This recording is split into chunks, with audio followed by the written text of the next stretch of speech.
Ratchet and Righteous and Kendrick and Corinthians shirts. Yes. Do you think these critique was valid? We talked about like not being polluted by the world. There was a back and forth spat kind of about that between you and our mutual friend Dee-1 over the Ratchet and Righteous and Kendrick and Corinthians shirts. Yes. And we had this conversation and it sounded like there was some common ground. He pushed back about those statements and how those are not, and I've heard you say similar stuff like, I think you said something like my wife is a housemaker, but a city girl or something like that. What is it, a church girl and a city girl or something like that, right? And so you kind of do this thing where you have wordplay, righteous and Ratchet, and so his pushback was very specific, like, hey, these are incompatible ideas. Now, I'm not going to be the etymologist on the word ratchet or whatever, but some of these things do tend to have a not just a secular, but a negative connotation, right? So when I think of city girls, I don't think like, oh yeah, like my wife is independent and she's a Proverbs 31 woman and she's like I think like, oh, like she's out here in the streets. You know what I mean? That I know that's not how you mean it. Like I know you're not saying ratchet and that, but it does come to the question of like, are we then taking worldly terms? I hate that word, by the way.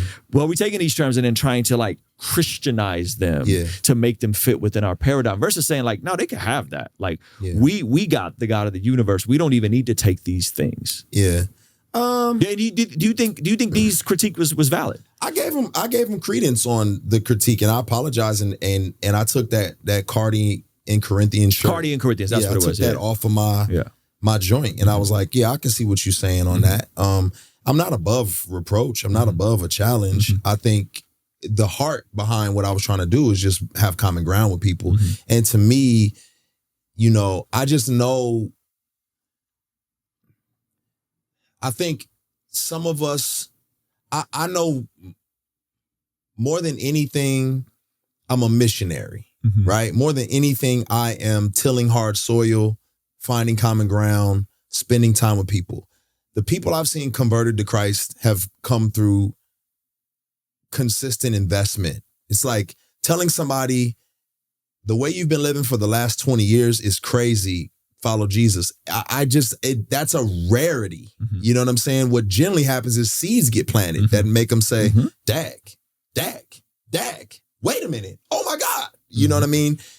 And that's what I've seen more consistently. So for me, it's always just like, man, that ain't nothing to me but like a chicken dinner for somebody. You know what I mean? Like, I'm just trying to have a chicken dinner with you to create some inroads so that you can come into my house and we can spend more time together and you can listen to the full catalog.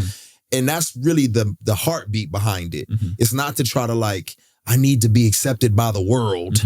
You know what I mean? It's always the motive. And so for me, it was like, ratchet to me just means like, I get offended a little bit because, or not offended, I feel out of place because I wasn't raised in a Christian home. So I came into this thing with the tattoos and the fitteds and the clothing, and it's like, this is who I am.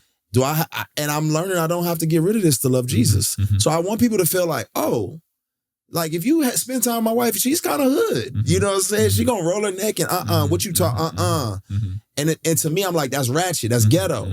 But for D, he's like, no, ratchet is specific to this. And I'm like, okay, well, different interpretation of what it is. I just don't want us to feel like we can't be our authentic selves and still be compatible with, or not compatible, because none of us are compatible with Jesus, but still be used by God. You know what I'm saying? So my whole career has been off the back of me being a product of hip hop, which people demonize and say that's of the world. And it wasn't like I was trying to like separate myself from hip hop and be like, well, we're going to do something different. No, I'm saying that we're going to use hip hop in such a way to demonstrate God's glory through it. And that's all I was trying to do is say like, listen, this is who we are.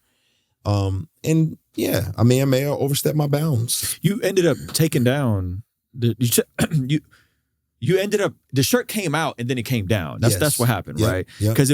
But that was planned ahead of time. It was. Yeah, and I was trying to tell him that because I was like, hey, like, I don't think Lecrae had this back and forth with you and then was like, oh, I got him. I'm going to drop some shirts 2 days after. I was like, I'm pretty sure they're not drop shipping these shirts. No. And I think this was in the pipeline. Yes. And it was probably already made. Yes. And they couldn't just cancel it at the time. But then you still did that. And I'm assuming that came with a financial L as well. Took an L. You know, I had to eat the cost. Yeah. And it just was what it was. It's like I ate the cost because I was like, all right, I can see where he's coming from. Yeah. And I'm like, again, it's like, oh, well, the money ain't worth, you know,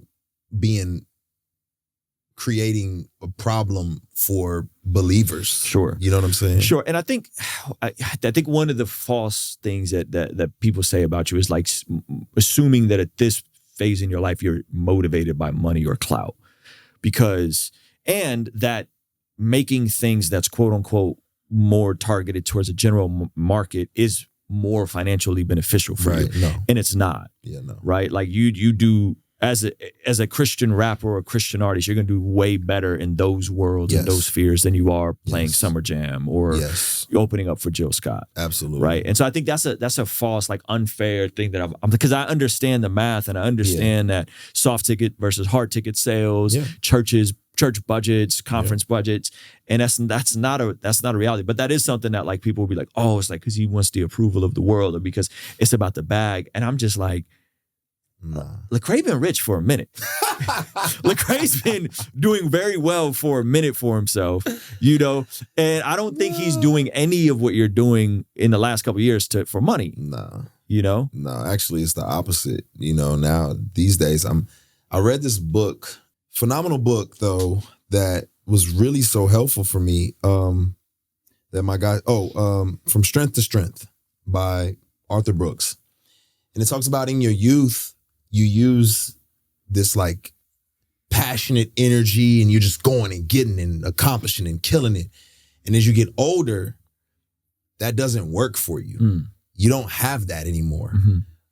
And a lot of older people are still trying to recapture that my 25-year-old phase of like, I'm gonna go kill this thing and they can't hold me back. And look what Vera Wang did at 40 and And what he's saying is when you look at Mozart or you look at some of these amazing people, they leaned on a different strength as they got older. And that strength was experience. And so what I have that John Keith doesn't have is experience.